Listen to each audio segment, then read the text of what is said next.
prenez votre temps. Oui, c'est un universitaire. Très bien, très bien. Donc, on va commencer. Donc, c'est affiché live là-dessus.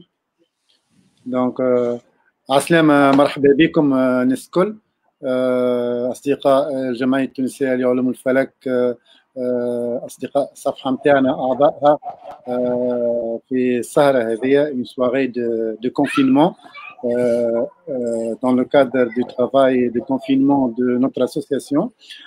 Permettez-moi d'inviter notre ami tout d'abord, Monsieur Mahrez Zribi. عيدك مبروك سي محرز. Il est notre ami, il est parmi les compétences tunisiennes à l'étranger. Docteur, professeur Mahrez Zribi, il est actuellement à Toulouse, à Paris. Il est directeur de recherche au CNRS, directeur adjoint du Centre d'études spatiales de la laboratoire de Toulouse. Il va nous présenter une visioconférence intitulée sur un projet qu'il travaille dessus, Carlos, l'histoire d'un instrument aéroporté pour l'observation de la Terre. Donc, Monsieur Mahrez Zribi, je vous cède la parole pour notre public qui est un peu homogène. Donc, vous allez nous présenter ce projet, cet instrument que vous travaillez. Oui. Merci. À vous la parole. Merci, c'est Hichem. Aïdkoum Mabrouk Jami'an. Inch'Allah, beaucoup de santé pour vous et vos proches. Merci pour l'invitation. Je suis ravi d'avoir cet échange avec votre société qui est très, très active. Et voilà, ça me fait vraiment plaisir d'être parmi vous ce soir. Donc, lorsque si Hichem, il m'a demandé d'avoir, on va dire, d'effectuer une conférence pour vous, c'est vrai que j'ai déjà effectué dans le passé quelques conférences qui étaient plus dans un contexte plus général et sur l'espace, sur le climat. Et donc, je trouvais que peut-être c'est l'opportunité de parler à des jeunes et puis moins jeunes, de parler de ce que c'est un projet de recherche et comment construire un projet de recherche. Et c'est vrai que c'est un projet que j'ai effectué il y a quelques années et qui illustre clairement, on va dire, cette dynamique d'un projet de recherche de grande envergure. Et ça donne aussi une idée de ce que c'est un projet en lien avec le spatial. Voilà. Même si, voilà, c'est un instrument aéroporté. Et donc, je vais vous raconter un peu l'histoire de tout ce projet, du début jusqu'à la fin, et puis comment ça s'est déroulé. Voilà. Très bien. Donc, je pense que juste un petit rappel, en fait, si on parle d'observation de la Terre, on parle de cette observation pour plusieurs applications. Il s'agit d'applications sur les surfaces continentales. C'est en lien avec l'agriculture, l'eau, la foresterie, des applications sur la cartographie de différents paramètres de surface et également des contextes météorologiques aussi pour l'océan, tout ce qui est océanographie, tout ce qui est information liée à la glace, etc. Donc, depuis maintenant plus que 50 ans, il y a des missions spatiales et de plus en plus fréquentes pour répondre à ce besoin, surtout dans le contexte de changement climatique qui devient de plus en plus pressant. Voilà, donc sur ces mesures satellites, je rappelle une information de base qui est voilà, une information, on va dire, classique pour les missions spatiales. Il faut savoir que lorsqu'on développe une mission spatiale, c'est-à-dire un satellite, on va l'envoyer dans l'espace pour observer la Terre ou voir observer d'autres planètes. On va utiliser un certain domaine fréquentiel. Ça peut aller du spectre du visible, c'est-à-dire ce qu'on observe un peu à l'œil nu, lorsqu'on a des images comme on voit dans Google Earth. Et ça peut passer par l'infrarouge thermique, par exemple, et puis après les micro-ondes qui sont principalement utilisées, par exemple, pour les radars, pour vos GSM, pour les téléphones, pour les GPS, etc. Voilà, donc j'ai parlé de techniques d'observation de la Terre. Je rappelle deux techniques très utilisées. La première, c'est le radar, c'est-à-dire que le radar, c'est un instrument actif. Et donc là, on envoie une information de l'instrument. Il y a un retour et avec ce retour, on va traiter l'information pour caractériser des propriétés des surfaces terrestres. Ça peut être la végétation, ça peut être le contenu en eau du sol, ça peut être descriptif de l'océan, etc. Voire d'autres techniques plus simples qui sont basées sur des approches sur le visible. Et là, c'est l'émission qui vient du fait qu'il y a un rayonnement solaire sur la surface et donc il y a une réflexion. Et à partir de cette réflexion, on a une analyse d'images optiques caractérisées de ces surfaces. Voilà, donc il y a une technique aussi qui est très peu, on va dire, utilisée, mais en fait c'est du fait qu'il n'y a pas d'image. C'est vrai que le grand public il est habitué à utiliser, à voir des images satellites, et donc là c'est une technique, ce qu'on appelle la radiométrie micro-ondes, qui mesure tout simplement des émissions électromagnétiques venant des surfaces terrestres. Il faut savoir que il y a des émissions dans le domaine du visible, dans le domaine de l'infrarouge thermique. Donc là, il y a beaucoup de travaux qui ont été faits dans ce domaine-là. Évidemment, beaucoup de physique autour du rayonnement. Max Planck, évidemment, c'est le père de ce domaine. Et puis, il y a des émissions qui sont dans le domaine des micro-ondes. Et ces émissions donnent une information qu'on appelle une température de brillance. Et cette température de brillance, elle caractérise des paramètres liés à des descriptifs de la surface, et donc particulièrement ce qu'on appelle la permittivité de la surface, et donc la conductivité aussi de la surface. Et donc dans ce contexte-là, à partir d'une mission spatiale, il y avait une mission qui a été décidée début des années 2000, qu'on appelle SMOS, Soil Moisture and Ocean Salinity, humidité des sols et salinité des océans. C'est une grande mission spatiale de l'Agence spatiale européenne, ce qu'on appelle le Earth Explorer. Ça veut dire c'est des missions très importantes au niveau recherche. Et donc, il y avait une mission qui a été décidée début des années 2000 pour deux informations. D'abord, caractériser la salinité des océans. Pourquoi la salinité des océans? Parce qu'elle est directement liée à la densité de l'eau. Et cette information joue un rôle essentiel dans l'évolution des flux d'eau dans les océans, et elle est directement liée au changement climatique parce que avec la fonte des glaces, évidemment, la salinité va changer. Le deuxième paramètre qui est essentiel, c'est l'humidité des sols à l'échelle globale, et là aussi, c'est une information très importante qui joue un rôle essentiel dans l'évolution du climat. Voilà. Donc, je rappelle que cette mission a été lancée en 2009, novembre 2009, et en fait, vers les débuts des années 2000, on a compris qu'il y a des besoins très importants pour accompagner cette mission. Ces besoins sont liés à deux aspects importants et c'est vrai pour toutes les missions spatiales.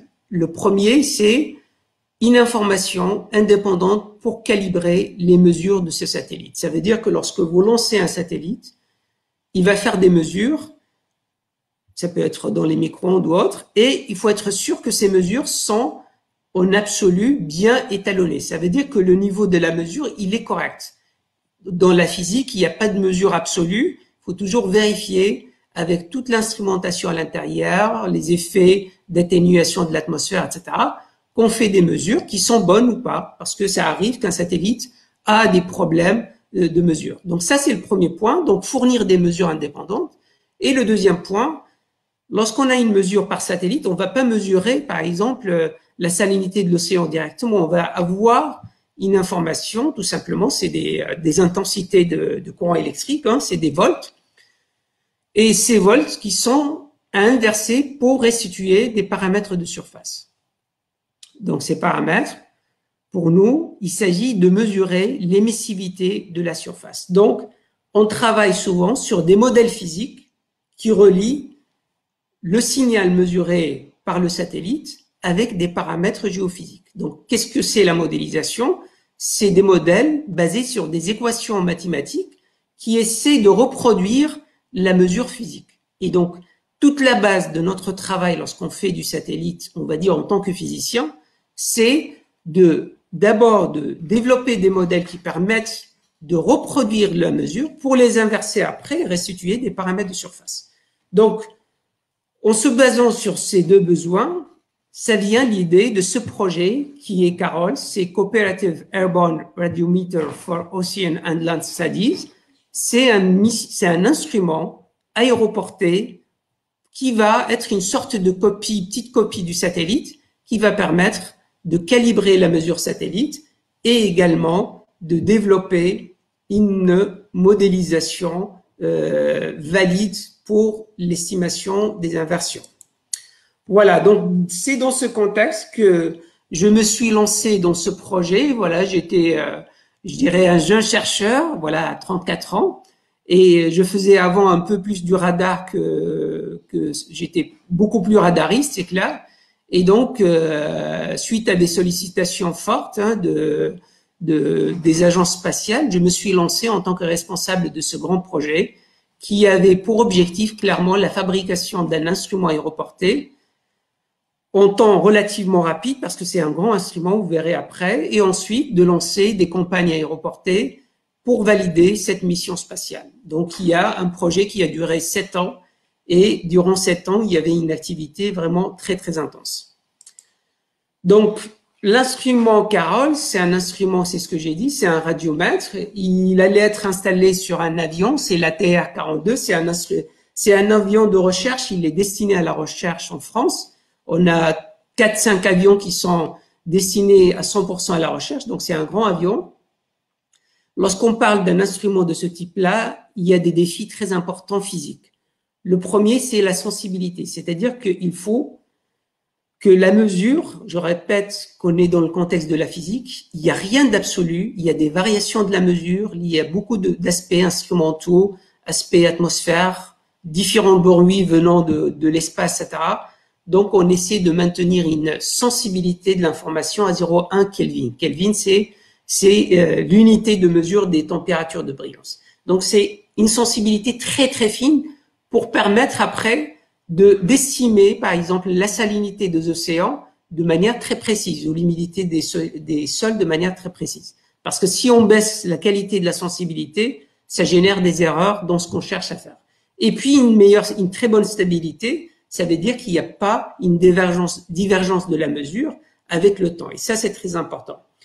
Un des grands challenges par rapport à la mesure radar, par exemple, c'est que la technique de la radiométrie, elle est relativement simple, mais la difficulté, c'est la mesure, c'est la maîtrise de la température de surface, la température physique sur l'instrument et sur tous les effets autour de cet instrument. C'est-à-dire qu'on a une antenne, elle va mesurer ces paramètres et à la sortie, il faut faire des corrections multiples pour être sûr qu'on a mesuré la température naturelle et pas autre chose. Voilà, c'est l'instrument. Ne vous inquiétez pas, je ne vais pas rentrer dans les détails de cet instrument. Je voudrais juste vous montrer un peu la complexité de l'électronique. Donc, il y a des antennes qui vont mesurer directement cette émission électromagnétique venant des surfaces terrestres. Vous voyez les deux antennes en haut. Ces deux antennes vont après permettre de transformer cette information en courant électrique qu'on va traiter, qu'on va corriger, qu'on va étalonner pour restituer l'information recherchée. Voilà, je vais passer. Donc là, vous voyez l'exemple une illustration de cet instrument. Vous voyez, l'antenne toute seule, elle mesure 1,50 m, donc c'est vraiment un instrument de taille très importante. Il faut rappeler que, vous voyez ici, il y a une partie en bas, c'est vraiment l'antenne, une deuxième partie, ce qu'on appelle l'orthomode. L'orthomode, c'est en fait lorsqu'on mesure une onde électromagnétique, il faut savoir qu'on a une information sur la direction du champ électrique. Parce qu'une onde électromagnétique, c'est un champ électrique et un champ magnétique. Et donc, le champ électrique, sa direction, ce qu'on appelle la polarisation d'une onde électromagnétique. Et donc, ce type d'instrument, cet orthomode, permet de séparer des polarisations différentes pour restituer des informations différentes. Voilà. Donc, concrètement, l'instrument installé est le suivant. Donc, vous avez un instrument avec, donc là, c'est l'installation sur l'avion. Donc, vous voyez deux antennes qui vont être installées à l'intérieur de l'avion, qui vont sortir à partir de trous qui se trouvent dans l'avion, des fenêtres, et qui sont amenés à travers des câbles vers une baie avec beaucoup d'électronique. C'est vraiment 1,20 m bourré d'électronique pour les mesures effectuées. Donc, là, c'est l'exemple d'illustration de cette mesure. Vous avez aussi une mesure radar à laquelle on a ajouté en plus de cet instrument. Et durant 2 ans, on a travaillé sur l'instrument, mais on a aussi beaucoup travaillé avec le laboratoire qui gère les avions sur la mécanique, parce que c'est un projet vraiment multidisciplinaire. Il y a évidemment la composante électromagnétique, la composante physique de la mesure, mais il y a également une composante mécanique très importante pour assurer les interfaces entre le système fabriqué, les antennes et l'avion lui-même, parce que là, il y a beaucoup de travail technique à faire. Lorsqu'on fabrique donc là un instrument, là vous voyez cette antenne, c'est l'antenne de cet instrument Carol's. Vous voyez ici, une des choses importantes lorsqu'on fabrique un instrument, que ce soit un radar ou un micro-ondes ou un radiomètre, lorsqu'on est dans les micro-ondes, c'est de vérifier aussi ce que mesure l'antenne et de s'assurer que, parce qu'il y a, lorsqu'on parle d'antenne, il y a des gains, ça veut dire que l'antenne va recevoir le signal, mais va l'amplifier. Et donc, c'est important de savoir exactement avec précision le gain de l'antenne. Et ça passe par des mesures qui sont faites dans ce qu'on appelle des chambres anéchoïques.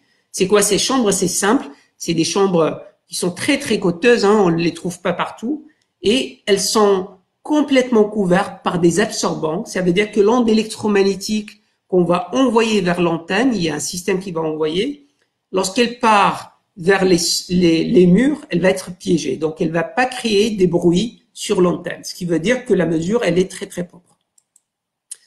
Ensuite, on a fait aussi d'autres types de mesures pour aussi étalonner la mesure. C'est-à-dire vérifier que la mesure est en absolu, elle est propre. Comment on fait ces étalonnages? Différentes méthodes. Une de ces méthodes, et là, je suis dans la société d'astronomie, donc je pense que là, pour ce projet, on parle un peu de ça. Donc là, on a fait des mesures vers les bruits galactiques. C'est-à-dire qu'on sait bien qu'il y a une carte de bruits galactiques. C'est quoi ces bruits galactiques? C'est des émissions électromagnétiques. Et donc, on connaît la carte depuis longtemps parce que les astrophysiciens ont beaucoup travaillé sur ça. Et donc, il suffit de projeter l'antenne vers la direction dans l'espace. Et donc, on sait bien si on va mesurer 2 Kelvin, 3 Kelvin, etc. Et donc, ça nous donne une idée de la qualité de la mesure. Voilà, donc on arrive vers 2007, un instrument relativement propre qu'on va tester. Donc là, on a l'avion avec l'instrument avec 2 antennes du radiomètre, un radar qu'on a ajouté pour des complémentarités de mesure et aussi un système basé sur le GPS. On arrive au premier test de l'avion, ça veut dire qu'on va faire des mesures avant d'aller vers la science. Il faut faire des mesures, tests, pour vérifier que tout fonctionne bien.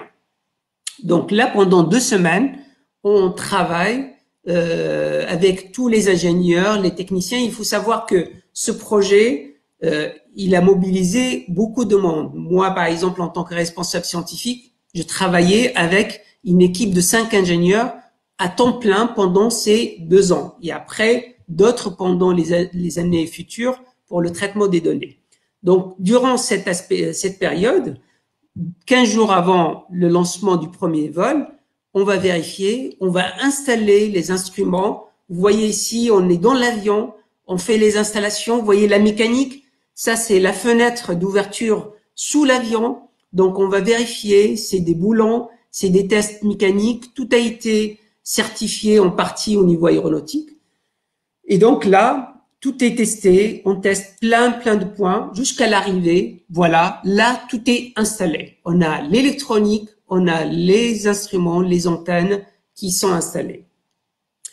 À quoi servent ces mesures premières mesures. Il faut savoir que ces premières mesures servent, avant même de passer à la science, à faire des tests aéronautiques et des tests électromagnétiques. Les tests de cohérence aéronautique, parce que vous allez le voir, il y a des antennes qui vont sortir sous l'avion. Ça veut dire que du moment qu'il y a un objet qui sort sous l'avion, il faut faire des tests avec des experts qui viennent vérifier qu'il y a une certification possible de l'avion, de la mesure. Et le deuxième point qui est essentiel, lorsqu'on a des instruments radars, électromagnétiques, il y a des émissions et donc on vérifie la cohérence électromagnétique parce que on peut imaginer un instrument qu'on va utiliser qui va bloquer la zone de pilotage, par exemple, qui va bloquer le radar de pilotage. Donc, on doit être très méfiant. Et là, ça se fait avec des experts extérieurs pour vérifier que tout fonctionne bien. Vous voyez un point très important. Cette antenne-là, vous avez vu, plein de câblages. C'est des câbles très, très particuliers. Vous avez remarqué, c'est ce que j'ai dit au début. On a un instrument sur lequel le grand défi, c'est de maîtriser la température. Donc, vous voyez ici, c'est des couvertures qu'on utilise aussi pour le satellite, des couvertures de tout pour garder une température stable et constante. Là, il y a des capteurs partout sous ces couvertures-là pour s'assurer qu'on est à 15 degrés presque partout. Je voudrais vous montrer, par exemple, lorsqu'on voit ces câblages, on n'est pas au petit câblage qu'on a l'habitude d'utiliser pour nos petits instruments de maison. C'est un câble qui fait à peu près 8 cm de diamètre. Pourquoi? Pour s'assurer qu'il n'y a pas une perte de la mesure de la température. Donc, on essaie d'être très, très précis. On met tout pour que l'instrument soit clairement parfait. Voilà. Il n'y a pas de parfait dans la recherche, dans la physique, mais très, très précis. Voilà. Ça, ce que j'ai dit avant, vous avez les deux antennes qui sortent de l'avion. Et donc, ces antennes, ils vont recevoir les émissions de la surface terrestre. Voilà, ça marche comme ça. Et donc, durant tout le vol, ils vont fonctionner en continu. Ça, c'est le radar. Vous avez vu, c'est un radome qui cache l'antenne radar. Et donc, c'est une protection du radar. Et puis, là, le jour J, 2008, c'est le départ. On part à minuit. Vous allez voir qu'on a fait des dizaines de fois des mesures d'avion. C'est un gros avion, donc on est dans un contexte très confortable. Hein, durant ce vol-là, on n'est pas sur un petit avion à 2 places. Et il faut savoir pourquoi on part à minuit, parce que je vous ai parlé de bruit galactique. Il y a aussi le bruit venant du Soleil qui peut générer aussi des émissions électromagnétiques. Et donc, on fait des vols la nuit pour s'assurer qu'il n'y a pas ce bruit-là, sachant que le satellite aussi, il passe très tôt le matin pour éviter aussi ce problème-là. Donc, tout est étudié dans ce contexte. Typiquement, les vols qu'on a fait, c'est des vols qui durent 5 heures. Donc, on a fait vraiment plusieurs vols, des dizaines de fois. On a fait ce circuit et d'autres circuits. On part de Toulouse. On fait cette zone-là qui est une zone agricole. On va faire aussi après la forêt, plusieurs passages. Et puis après, on part sur l'océan. Durant 2 heures, 2 heures et demie, on fait notre balade sur l'océan. Il faut rappeler que sur l'océan, on va s'intéresser à la mesure de la salinité pour calibrer notre modèle. Et donc, durant le vol, on ne va pas faire un vol direct sans aucun test. Il faut savoir que durant ce vol, d'abord, on n'est pas sur des couloirs commerciaux, on est sur des vols spéciaux scientifiques. Donc, on a des autorisations spéciales pour faire ces vols.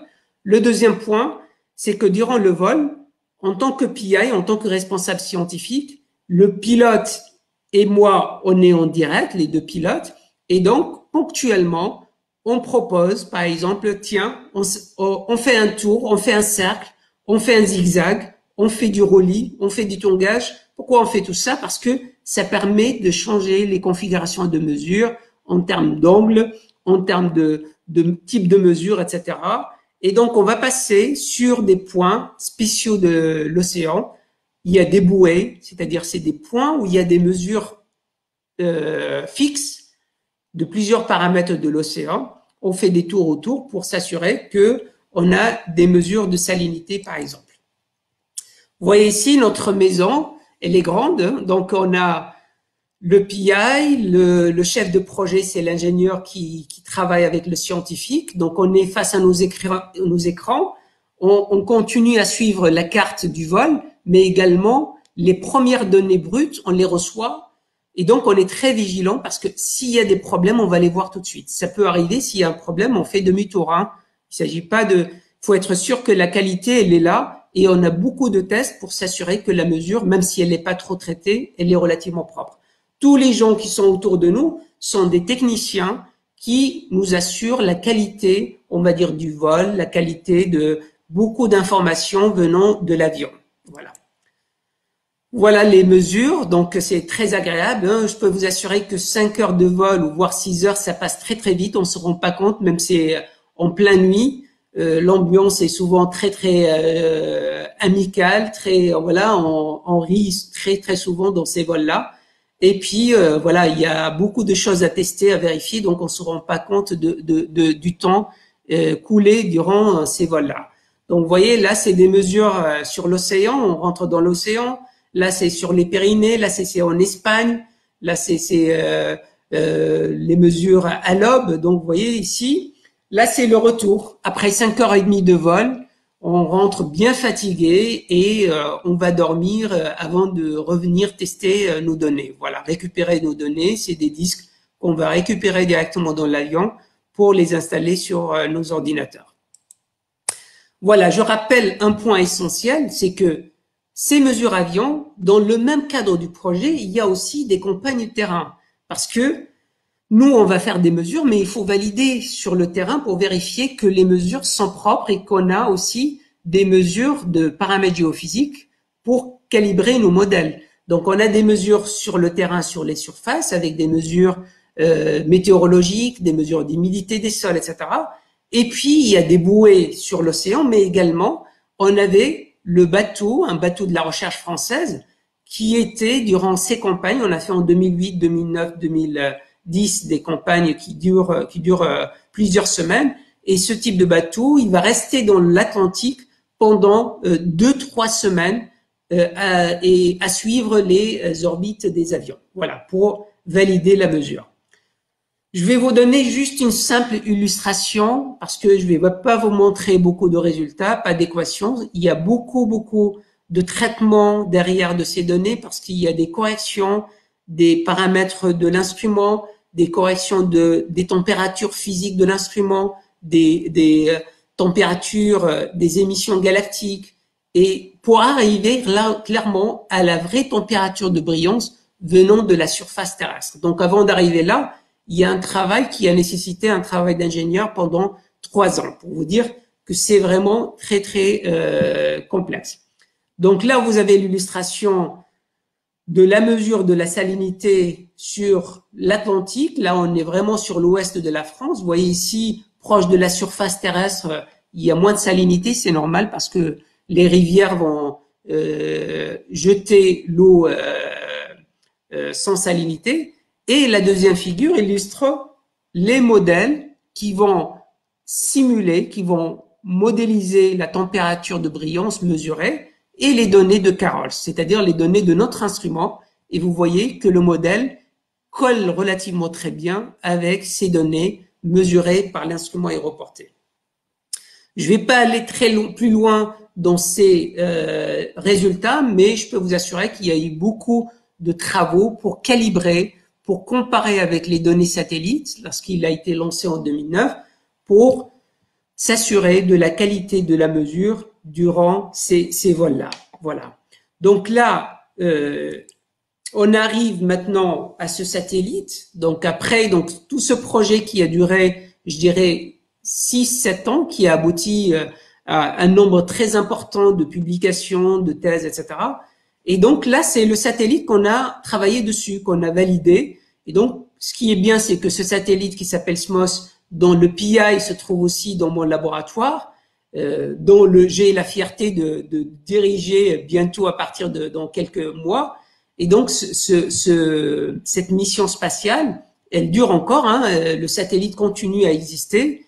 On pensait qu'il va durer pendant 3 ans. Tant mieux s'il est toujours dans l'espace. Et donc, vous voyez, depuis 2011, depuis 2010, ça coule, on a cette cartographie globale de l'humidité des sols et de la salinité des océans, qui sont des paramètres fondamentaux, des variables climatiques essentielles pour évaluer les changements climatiques. Vous voyez également sur la neige, sur la glace, aussi la fonte des glaces, il y a beaucoup de choses, beaucoup de recherches utilisant cet instrument, qui est vraiment un cas d'école d'une mission qui a réussi, qui a abouti à plusieurs centaines de publications scientifiques. Voilà, je pense que j'ai fini. Voilà, merci beaucoup. J'espère qu'il n'y a pas eu de problème technique et je vous remercie pour votre écoute et j'espère vraiment que ça n'a pas été compliqué en termes de technique expliquée dans cette présentation. Voilà, merci beaucoup. Merci Mahrez pour cette conférence, elle était claire, même techniquement c'était très bien. On n'a pas eu de problème technique, alhamdoulilah. On a plusieurs questions. Moi-même, j'ai même 3 ou 4 questions. Mais pour commencer, cet instrument, il sert à calibrer des calculs, des mesures faites par le satellite sur la salinité des océans. Mais ma question, peut-être vous pouvez me répondre, pourquoi on a besoin de mesurer la salinité des océans? Alors, en fait, ce satellite qui s'appelle SMOS, Soil Moisture and Ocean Salinity, en fait, c'est l'humidité des sols et la salinité des océans. Je commence par l'humidité des sols, c'est très simple. On sait bien que l'évaporation, elle est liée à cette humidité, à contenu en eau du sol. On sait bien que dans le contexte climatique et météorologique, l'interface sol-atmosphère va jouer un rôle essentiel dans la météorologie. Et donc, cette information, elle est ce qu'on appelle assimilée, ça veut dire elle est intégrée dans les modèles météorologiques. Voilà, donc pour avoir une prévision précise de la météo et aussi une analyse climatique à long terme précise. Pour l'océan, la salinité, on sait bien que la salinité joue un rôle essentiel par rapport à la densité de l'eau. Il se trouve que avec la fonte des glaces, la salinité, elle est en train de changer. Et un des aspects essentiels à valider et au niveau climatique, c'est qu'il y a des flux très importants dans l'océan, comme le Gulf Stream, qui est des mouvements de flux dans l'océan qui vont partir en gros, des zones tropicales jusqu'au nord de l'Europe, et puis ils vont descendre au fond de la mer pour reprendre le chemin inverse. Le problème, c'est que la peur, c'est que s'il y a un problème de densité qui va changer, en lien avec le changement de salinité, ce Gulf Stream pourrait se bloquer totalement. Et là, ça peut créer des glaciations. C'est pas des changements vers l'augmentation de température, mais c'est l'inverse. C'est un effet inverse de l'effet de serre actuel. Voilà. Donc, c'est important, c'est un paramètre climatique très important. Merci, merci Mahrez pour cette réponse. Et s'il y a des questions, Slem, sinon je vais poser une autre question. Bon, juste pour clarifier quelque chose, le bruit galactique. Oui. Vous voulez parler du fond cosmique, le 3 degrés K. Je ne sais pas si on parle de la même chose. C'est le fond. Pas tout à fait. En fait, le bruit tout ce qui est ce bruit, en fait, c'est des émissions qui viennent d'abord d'autres galaxies, effectivement, et ils viennent aussi de différentes galaxies. Donc, c'est des cartes qui sont établies depuis très longtemps par des astrophysiciens à travers, évidemment, des mesures faites sur Terre et aussi par satellite. Et donc, nous, on utilise l'information parce qu'on sait qu'il y a des bruits qui viennent de cet espace. D'abord, on va l'utiliser pour calibrer l'instrument, ça c'est le premier, mais après, on va corriger la mesure qu'on fait lorsqu'on mesure par exemple l'émission de la Terre, parce qu'on sait que ces bruits vont être réfléchis sur la surface de la Terre. Donc, on va aussi les corriger et les enlever. Je ne sais pas si on a des questions. Je pense que j'ai raté une question. Voilà. Même si un peu en dehors du thème, pouvez-vous parler un tout petit peu des instruments d'observation terrestre, en particulier les jumelles? Oui, Ashraf, permettez-moi de répondre parce que c'est un peu hors Donc, c'est purement astronomique. Donc, Ashraf, c'est sûr, Monsieur Mahrez, pour le moment, il va nous parler seulement de son projet, mais pour le moment, j'espère que dans d'autres interventions, d'autres conférences de la SAT, on va s'intéresser aux instruments d'observation, les jumelles, les télescopes, les lunettes. Donc, en fait, juste pour te répondre, une jumelle, ce sont deux lunettes qui sont superposées en parallèle. Donc, si on sait qu'une lunette, c'est une superposition de lentilles. Les jumelles, ce sont deux lunettes. Mais j'espère que dans les jours qui viennent, on va s'intéresser au sujet des instruments d'observation. Une autre question, je ne sais pas, Islam, s'il y a d'autres questions. La trajectoire, oui, voilà. Mais elle veut les cartes électroniques et les composantes du projet. Ah. C'est-à-dire que les cartes, c'est vrai que c'est un peu plus compliqué parce que, vous savez, c'est un instrument qui est, même si on le développe, il appartient à l'agence spatiale. Donc, il y a évidemment un contexte, je pense, de protection de l'information. Évidemment, il y a des publications, mais pas suffisamment détaillées pour avoir recopié ou reprendre des cartes. C'est un peu plus délicat. Après, effectivement, voilà, il y a l'information, elle est pas mal détaillée dans les publications quand même. Même si c'est vrai que reproduire derrière, ça demande beaucoup. Le plus grand travail, j'insiste, c'est la maîtrise des températures. Une question de ma part, Mahrez, la trajectoire de l'avion, je vois que c'est prestigieux de travailler dans un bureau volant ou un laboratoire volant, mais qui précise la trajectoire de l'avion et est-ce que toute la Terre elle est intéressée par ce projet ou seulement Alors, en fait, ouais, c'est-à-dire que là, lorsqu'on établit, évidemment, c'est vrai que c'est un grand avion, ça nous permet d'aller sur des durées qui peuvent aller jusqu'à 6 heures, voire 7 heures de vol. Donc, c'est très confortable parce que souvent, il y a beaucoup d'avions de recherche qui sont des petits des avions de place, voire même pas, on peut se caser pour une place. Donc, c'est vrai que c'est très confortable. C'est vraiment un vrai laboratoire de recherche sur place avec 4-5 ordinateurs, beaucoup de personnes qui travaillent durant les vols.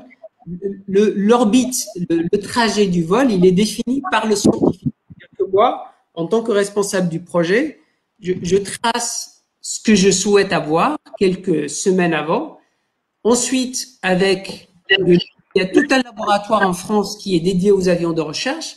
Donc, on va fonctionner avec les pilotes pour définitivement avoir un orbite qui nous intéresse, c'est-à-dire un trajet. Et ce trajet, il va aller vers les services qui donnent des autorisations de vol quelques semaines avant. Et donc, lorsqu'on arrive dans l'avion le soir du vol, évidemment, les autorités aéronautiques sont déjà au courant qu'on va monter, qu'on a ce trajet-là, parce que c'est pas un trajet commercial. Donc, on va pas être dans les couloirs commerciaux comme les autres vols où il n'y a pas d'inquiétude, on est à 500 mètres au-dessus ou au-dessous. Là, c'est différent. On va prendre des circuits hors trajet, donc ça demande des autorisations spéciales. Maintenant, qui s'intéresse à ces vols-là? Évidemment, c'est-à-dire le satellite, il est très, très utilisé par tous les météorologues et les climatologues au monde. Hein. Donc, c'est vraiment les instituts, les Météo France, le Centre européen d'observation, la NASA, elle travaille beaucoup dessus, etc.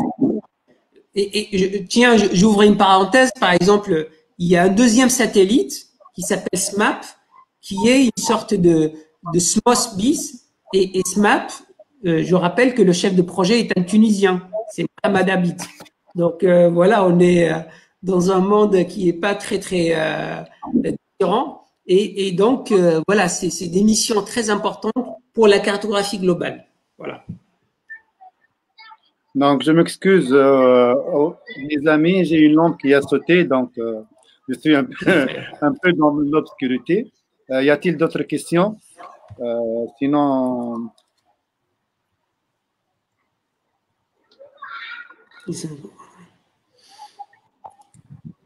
oui. Alors, à quoi ça sert ces mesures? Est-ce qu'ils ont amélioré la qualité de vie de notre planète? Je pense qu'il y a différentes utilisations, particulièrement de cet instrument pour… bonjour, cher ami, hein, Mohamed Sahabouk, voilà, on était ensemble à l'école primaire et un peu à l'école secondaire. Donc, c'est une ancienne, très ancienne amitié. Donc là, je rappelle, en termes d'utilisation, évidemment, l'utilisation, elle est très, très importante. D'abord, on est d'abord le contexte climatique. C'est-à-dire que là, actuellement, il y a énormément de travaux par les services météorologiques, mais aussi les chercheurs pour suivre les variables climatiques, pour savoir où on est dans le changement climatique, pour donner un état de lieu pour les décideurs, et c'est une alerte. Et donc, les applications, évidemment, d'abord la fonte des glaces, on sait cartographier où on est. L'humidité des sols, comme j'ai dit, c'est intégré dans les modèles météorologiques. Donc, ça améliore la prévision. Donc, ça donne une information plus précise. Les aspects sécheresse, par exemple, actuellement, on sait bien qu'il y a une augmentation des événements de sécheresse. Il y a un suivi aussi grâce à ce satellite. Donc, il y a une contribution évidente. J'ai parlé de salinité des océans. On peut parler aussi de cyclones. Il y a beaucoup de travaux dessus. Les incendies, effectivement, il y a des cartographies, même si c'est un satellite à très basse résolution spatiale. Donc, il y a des satellites plus adaptés à ce type d'application, mais il est également utilisé à ces applications. Il faut savoir qu'un satellite, c'est pas un couteau suisse. Il n'est pas utilisé pour répondre à toutes les applications, mais il est destiné à certaines applications. Voilà.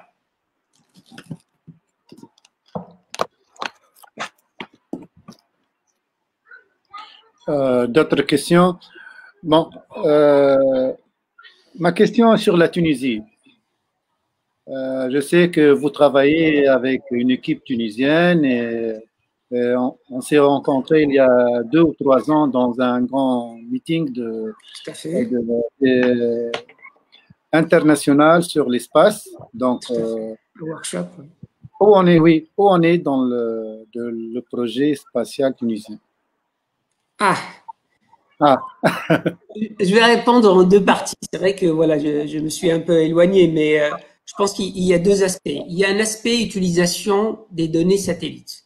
Donc ça, je pense qu'il y a pas mal d'équipes qui sont depuis un moment, et je pense que le nombre d'équipes qui utilisent le satellite, parce qu'il faut savoir qu'il y a beaucoup de données qui sont gratuites, qui sont disponibles particulièrement grâce au programme Copernicus.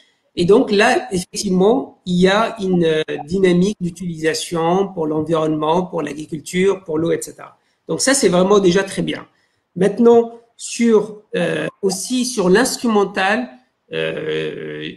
même si j'ai vu à distance, je pense qu'il y a voilà des projets qui se mettent en marche. On peut parler du nanosatellite qui devrait se faire par une entreprise privée. Hein. Donc il y a déjà voilà des prépistes de dynamique instrumentale qui s'installent. Il y a des liens aussi, je pense, au niveau international. Maintenant, en termes, on a parlé initialement d'agence spatiale. C'est vrai que c'était vraiment, on va dire, un rêve. Je me rappelle 2015-2016, voilà, il y avait beaucoup d'échanges, y compris avec différents décideurs. Voilà, malheureusement, on n'est pas encore à ce stade-là. C'est-à-dire qu'il y a des volontés d'aller plus loin que voilà une sorte de commission vers le spatial, aller un pas vers l'avant. Il y a quelques idées, je sais qu'il y a quelques décisions, mais qui ne sont pas encore réalisées, je pense, sur le terrain. Voilà. Et je passe le bonjour à tous mes collègues tunisiens, évidemment. Merci. Maher, une autre question? Oui.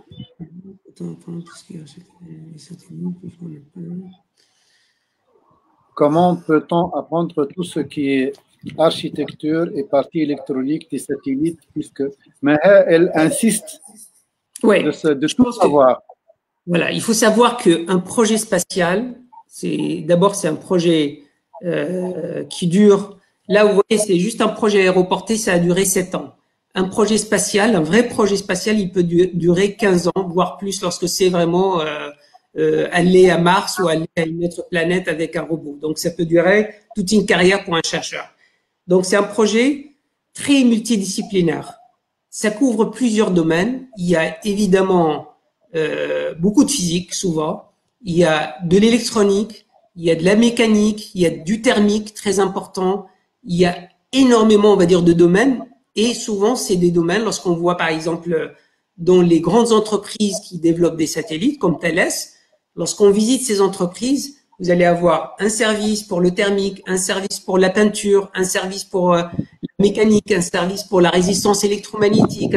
C'est impressionnant parce que d'abord, il y a beaucoup de rigueur qui est demandée dans le spatial, c'est-à-dire que les composants qui sont utilisés déjà dans l'aéronautique, c'est très de qualité extrêmement forte. C'est-à-dire, c'est pas, on va dire, le petit diode qu'on va utiliser, qu'on va acheter dans le marché. Toujours, on est vraiment sur une qualité largement supérieure. Pour être sûr que, parce que un satellite, lorsqu'il va partir, on va pas, s'il y a un problème, il n'y a pas de rechange. Il va pas descendre pour changer la pièce ou changer une carte électronique. Donc ça, c'est très important. Maintenant, ce que je pourrais dire sur la partie électronique, personnellement, je suis pas un électronicien. Ce que je fais souvent, voilà, en tant que scientifique physicien, j'ai mon cahier de charge que je voudrais avoir en termes de qualité de la mesure, de précision de la mesure. Et après, je travaille avec des ingénieurs électroniciens. C'est des ingénieurs qui ont fait de l'électronique, hein, c'est clair. Donc, c'est des spécialistes qui vont travailler sur ces cartes-là. Voilà. Donc, je pense que le meilleur domaine pour travailler sur ces cartes-là, c'est plutôt un ingénieur en électronique, c'est clair. Après, voilà. Je pense que maintenant, avec les cartes, même si on n'est pas électronicien, on a quelques compétences. Mais lorsqu'on est sur des projets très précis, on va chercher des compétences vraiment avec des spécialités clairement marquées. J'espère que j'ai répondu à la question. Après, voilà, dans ce domaine, je pense qu'il ne faut pas nécessairement être spécialiste du satellite. Hein. Ça, je dirais que en France, il y a beaucoup d'ingénieurs. Moi, le chef de projet qui était avec moi, c'était pas un spécialiste de satellite dans son école. Hein. C'était un électronicien pur et dur. Voilà. Oui, c'est ça. C'est ce qu'on dit toujours aux étudiants que le domaine spatial, on a besoin de toutes les spécialités dans ce domaine, des électriciens, des médecins, des mécaniciens. Tous les domaines sont inclus dans… Tout à fait, des thermodynamiciens, etc. C'est clair. Des pilotes d'avion pour votre laboratoire. Oui. Voilà, typiquement, dans mon laboratoire, je vous donne un exemple. On a des physiciens, on a des électroniciens, on a des traiteurs de signal, des physiciens de traiteurs d'images, donc des gens qui sont plus en aval dans la thématique de l'application. Donc, ça couvre tous les domaines en lien avec la mission spatiale. Des spécialistes de l'antenne aussi, c'est un domaine, hein, des spécialistes des antennes.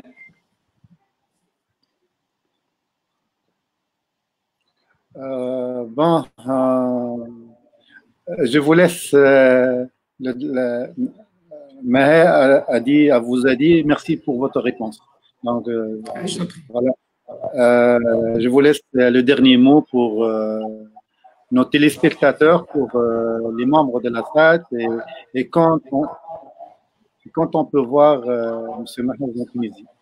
Merci beaucoup. Merci Hicham pour l'invitation. Merci à votre société. Hein. Je suis fan. Hein. Je vous ai dit dans le passé ça parce que je trouvais que vous faites une action très riche et très pédagogique. Et puis, je dirais tout sauf centralisé autour. Voilà, voilà, c'est clairement décentralisé. Et ça, c'est très bien.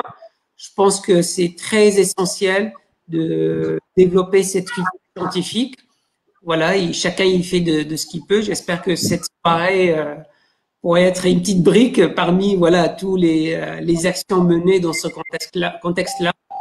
J'insiste fortement que le spatial et puis tout ce qui est satellite, effectivement, il faut pas avoir peur. Hein, c'est clairement, je pense que c'est un domaine qui nécessite beaucoup de rigueur, ça c'est clair, et beaucoup d'aspects professionnels, mais voilà, rien n'est impossible du moment qu'il y a la volonté. Hein. Je pense que c'est essentiel. Et j'insiste sur le mot rigueur. C'est-à-dire lorsqu'on veut faire de la science, la mesure, la rigueur, elle est essentielle. Je pense que s'il y a vraiment un message, il y a la curiosité et la rigueur, c'est vraiment les deux clés pour faire une bonne science. Voilà. Et puis voilà, je tiens à vous remercier. Et puis n'hésitez pas. Vous avez le site web de mon laboratoire, hein, le Centre d'études spatiales de la biosphère. Je vous rappelle que on est dans un laboratoire, mais on est dans un institut plus grand qui est l'Observatoire Midi-Pyrénées. Et là, les astrophysiciens pourraient être très intéressés parce qu'on a aussi beaucoup d'instrumentation au pic de Midi qui appartiennent à notre institut. Et donc, vous pourrez aller faire une visite sur le site web. Vous allez voir qu'il y a beaucoup de choses, particulièrement par un laboratoire voisin qui est l'IRAP. Voilà. Voilà, merci encore et je vous souhaite voilà, bonne rentrée, bon retour pour les étudiants et bonne réussite. Merci Mohamed pour cette conférence, pour cette présentation. Merci pour votre hospitalité et à la prochaine. J'espère vous voir en cuisine, boire avec quand même plaisir, un café. Avec grand plaisir. Merci. Promis, merci. Bonne soirée. Slama. Bonne soirée, Slama.